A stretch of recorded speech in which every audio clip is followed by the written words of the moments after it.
رب زدنی علما۔ السلام علیکم ورحمۃ اللہ وبرکاتہ۔ کیسے ہیں آپ سب لوگ؟ امید کرتی ہوں خیر و عافیت سے ہوں گے۔ تو والسماء ذات الرج، اور پھر اللہ نے قسم کھائی آسمان کی، آیت نمبر 11۔ والسماء، اور قسم ہے آسمان کی، ذات الرج، جو بارش برسانے والا ہے۔ ذات الرج کا مطلب جو لوٹنے والا ہے، یعنی بارش کبھی رک جاتی ہے پھر ہونے لگ جاتی ہے، کبھی بارش موسم میں ہوتی ہے، کبھی بے موسمی ہوتی ہے، کبھی بہت زوردار ہوتی ہے، کبھی آہستہ آہستہ رمجم سی ہوتی ہے، کبھی تیز بارش برس رہی ہوتی ہے، کبھی طوفانی بارشیں ہوتی ہیں، بار بار ہوتی ہیں، کبھی وقفے وقفے سے ہوتی ہیں۔ تو ذات الرج جو لوٹ لوٹ کر آتی ہیں۔ قسم ہے آسمان کی جو بارش برسانے والا ہے۔ اصل میں آسمان کی قسم کی کھانے کا کیا مطلب ہوا؟ کریٹر آف اسکائی، یعنی اللہ آسمان کو پیدا کرنے والے کی قسم۔ اصل مقصد تو یہی ہوا نا، آسمان کو پیدا کرنے والے کی قسم جس نے بارش برسائی۔ بارش کے اوپر پوری ہیومن لائف ڈیپینڈ کرتی ہے۔ ہیومن لائف کیا، پوری یونیورس آپ سمجھ لیں، صرف ہیومن نہیں، نباتات جو ہیں وہ بھی اسی پہ ڈیپینڈ کرتے ہیں۔ پوری زندگی جو ہے وہ اس پر ڈیپینڈ کرتی ہے۔ بارش نہ ہو، قحط سالی شروع ہو جاتی ہے، اموات ہونی شروع ہو جاتی ہیں۔ آپ دیکھیں بارش برستی ہے، اللہ تعالیٰ نے کیا سسٹم رکھا ہوا ہے کہ سورج کی روشنی سے سمندروں کا پانی ایواپوریٹ ہو کر آسمان کی طرف جاتا ہے، اور پھر وہی پانی دوبارہ بارش کی صورت میں زمین پر برستا ہے، گلیشیئرز کی صورت میں پہاڑوں پر محفوظ ہو جاتا ہے۔ اگین سورج کی روشنی پڑتی ہے تو وہ پگھلنا شروع ہوتا ہے، ندی نالوں میں آتا ہے، زمین کے اوپر جو دریا بہہ رہے ہیں، انڈر گراؤنڈ جو پانی ہے، وہ سارے کا سارا بارش پر ڈیپینڈ کرتا ہے۔ اگر بارش نہیں ہوگی، نباتات بھی ختم، حیوانات بھی ختم، انسانی زندگی بھی ختم۔ انسان کی پوری جو لائف سرکل ہے وہ واٹر سرکل پر ڈیپینڈ کرتا ہے۔ انسانی لائف سرکل واٹر سرکل پر ڈیپینڈ کرتا ہے۔ اتنا بڑا معجزہ ہے یہ اللہ تعالیٰ کا کہ اگر ہم ان معجزوں پر غور کریں تو کوئی اور معجزہ مانگنے کی ضرورت ہی نہیں ہے۔ اور یہاں پر ڈاکٹر اسرار احمد صاحب کی بات مجھے یاد آتی ہے کہ جب انسانی شعور اپنے ارتقاء کو پہنچا تو اللہ تعالیٰ نے معجزات دینے بند کر دیے۔ خارق العادت چیزیں، معجزہ یہی ہوتا ہے نا، خارق العادت چیزوں کی ضرورت تب تھی جب انسانی سوچ ابھی ارتقاء کے مراحل میں تھی۔ آج کا انسان سمجھ بوجھ کے معاملے میں بہت آگے ہے، وہ غور کر کے وہ سمجھ سکتا ہے، وہ چیزوں پر غور کر کے، غور و فکر کر کے، تفکر کر کے، ٹیکنالوجی، سائنس اور ٹیکنالوجی نے جتنی آج کے دور میں ترقی کی ہے اتنی پہلے کبھی بھی نہیں کی تھی۔ اگرچہ قرآن پاک میں بہت سے مقامات پر ہمیں یہ پتہ چلتا ہے، جیسے قوم سبا کے بارے میں اللہ تعالیٰ نے فرمایا کہ ان کو وہ نعمتیں دی گئی جو اس سے پہلے کسی کو نہیں دی گئی۔ اور پھر حضرت صالح قوم سمود کے بارے میں کہا جاتا ہے کہ انہوں نے وہ ایسے ایسے مکانات بنائے اور ایسی انہوں نے ترقی کی کہ تم لوگ حیران پریشان رہ جاؤ گے۔ لیکن سائنس اور ٹیکنالوجی نے جو ترقی آج کے دور میں کی ہے یہ اس سے پہلے کبھی بھی نہیں کی تھی۔ تو آج انسانی جو عقل اور سوچ ہے نا وہ اپنے ارتقاء کے مراحل پورے کر چکی ہے۔ آج کا انسان سوچ سکتا ہے، معجزات پر وہ غور کرے تو اس کی زندگی معجزات سے بھری ہوئی ہے۔ اللہ کی ایک ایک آیت، اللہ کی ایک ایک جو نعمت ہے۔ اب دیکھیں بارش کا پورا سرکل جو ہے جس پر انسانی زندگی ڈیپینڈ کرتی ہے یہ کسی معجزے سے کم نہیں ہے۔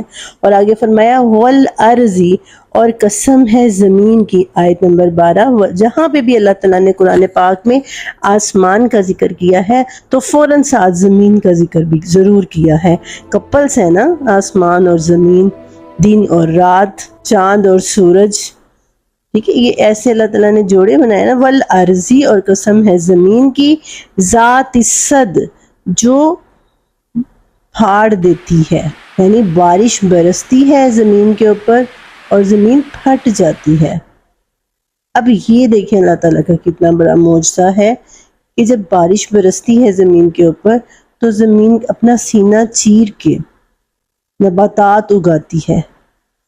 آپ دیکھیں ایک بیج ہے نا، اگر ہم ایک درخت کو دیکھ لیں اور پھر ہم یہ سوچیں کہ یہ درخت اتنا بڑا درخت اور سال ہا سال پرانے درخت موجود ہوتے ہیں، وہ اتنا بڑا درخت ایک چھوٹے سے بیج سے بنا تھا، تو انسان پریشان ہو جاتا ہے، انسان کو سمجھ آتی ہے کہ واقعی یہ کتنا بڑا معجزہ ہے۔ ایک بیج، اس کے اوپر چھوٹے سے 2 پتے نکلتے ہیں، ایسے ہی نا زمین کا سینہ چیر کے 2 پتے نکلتے ہیں اور پھر وہ اتنا بڑا درخت بن جاتا ہے۔ اور اس ایک بیج سے ایک درخت نکلا اور اس پر اور ان ہزاروں پھلوں کے اندر نہ جانے کتنے بیج تھے، یعنی ایک بیج سے لاکھوں ملینز ٹریلینز بیج اور بنے۔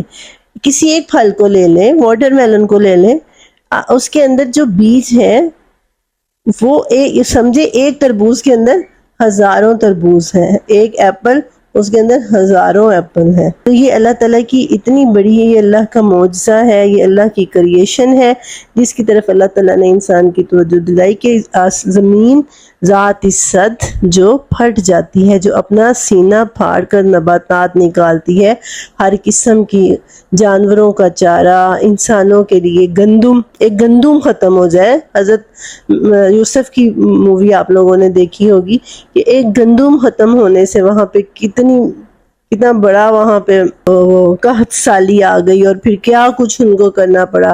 ایک گندم کے بغیر انسانی زندگی کا گزارا نہیں ہے۔ چاول ہیں، گندم ہے، کہاں سے آتے ہیں؟ زمین اپنا سینہ چیر کر نکالتی ہے ان کو۔ اور ان دونوں چیزوں کی قسم اللہ تعالیٰ نے کس بات پر کھائی؟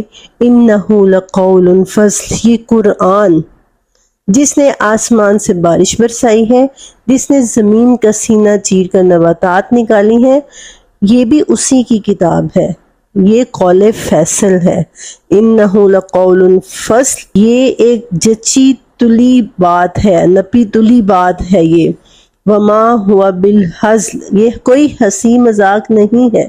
وما ہوا بالہزل، یہ کوئی ہنسی مذاق نہیں ہے، یہ کوئی ادھر ادھر کی باتیں نہیں ہے، یہی قول فیصل ہے۔ انہم یکیدون کیدا واکید کیدا، یہ پہلے ہم اسی پہ بات کر لیتے ہیں۔ انہ لقول فصل وما ہوا بالہزل، اللہ تعالیٰ نے قرآن پاک کو قول فیصل کہا، اور اللہ تعالیٰ نے ایک اور جگہ پر فرمایا وبالحق انزلناہ وبالحق نزل، قرآن پاک کو ہم نے حق کے ساتھ اتارا اور حق ہی یہ بیان کرتا ہے۔ اور جب شروع میں سورۃ بقرہ کے اندر اللہ تعالیٰ نے کیا فرمایا؟ ذالک الکتاب لا ریب فیہ، یہ وہ کتاب ہے جس میں کوئی شک نہیں ہے۔ دنیا میں آج تک کوئی کتاب ایسی دکھا دیں کہ جس کے مصنف نے، جس کے رائٹر نے، جس کے آتھر نے یہ چیلنج کیا ہو کہ اس کتاب میں کوئی شک نہیں ہے۔ قرآن وہ واحد کتاب ہے جس کا رائٹر، جس کا آتھر، جس کا مصنف یہ چیلنج کر رہا ہے کہ اس کتاب کے اندر کوئی شک نہیں ہے۔ یہ ہے اس بک کا کانفیڈنس لیول۔ اور کیوں ہے؟ کیونکہ اس کا کریٹر، اس کا رائٹر کریٹر آف یونیورس ہے، اس کا رائٹر پوری کائنات کو پیدا کرنے والا ہے۔ اس نے اس قرآن کے اندر کوئی ایسی ویسی بات نہیں کی، اس نے اس کو قول فیصل کہا ہے، اس نے کہا ہے کہ یہی حق ہے، قرآن ہی حق ہے، قرآن کے سوا اور کچھ حق نہیں ہے۔ قرآن کا انداز بیان اتنا ڈائریکٹ ہے، اتنا اسٹریٹ فارورڈ جس کو کہہ لیں کہ یہ صحیح ہے، یہ غلط ہے، یہی صحیح ہے، اس کے سوا کچھ صحیح نہیں ہے، یہ غلط ہے تو یہی غلط ہے، اس کے سوا کچھ غلط نہیں ہے۔ اس راستے پر چلو تم کامیاب ہو جاؤ گے، اس راستے پر نہیں چلو تم ناکام رہو گے۔ کامیابی ناکامی کے معیارات، راستے وہ اس قرآن نے بتائے ہیں، اور پھر کانفیڈنس سے بتائے ہیں۔ یہ نہیں کہ ہماری طرح شاید یہ اچھا ہو، شاید یہ اچھا نہ ہو، انسان تو ایسے بات کرتا ہے نا، لیکن یہ اللہ کی کتاب ہے۔ یہاں پر میں وہ جو حال ہی میں مسلمان ہوئے ہیں یوشوا، جو امریکن یوتھ منسٹر تھا، تو وہ بائبل پڑھ رہا تھا نا۔ وہ لوگ پرپس ڈھونڈتے ہیں نا، لوگ پرپس کی تلاش میں ہیں، پرپس آف لائف، زندگی کا مقصد کیا ہے۔ ہماری طرح تو نہیں، بس ہم نے اپنا پرپس آف لائف جو ہے وہ کھانا پینا، اٹھنا بیٹھنا، اچھے سے اچھا کھانا ہے، اچھے سے اچھے کپڑے پہننے ہیں، بھئی شادی پہ جانا ہے۔ میں نے دیکھا ہے کئی لوگوں کا زندگی اچھے اچھے فنکشنز، اور ان میں پھر جو ہے وہ تکاثر والی بات کہ سب سے اچھا ہم نے پہنا ہو، سب سے اچھا ہم نے ہمارا پہناوا ہو، اور کھانا پینا سب سے اچھا ہونا چاہیے، اور یہ کچھ لوگوں نے اپنا مقصد زندگی ہی یہ بنا رکھا ہے، جبکہ اللہ نے ایک اور پرپز آف لائف دیا ہے، تو لوگ اس پرپز آف لائف کی تلاش میں ہیں۔ تو انہوں نے جو ایک ان کا جو یوٹیوب پہ پروگرام، تو انہوں نے اس پروگرام کا نام ہی رکھا ہے how Bible lead me toward Islam, کہ بائبل نے کیسے مجھے میری رہنمائی اسلام کی طرف کی۔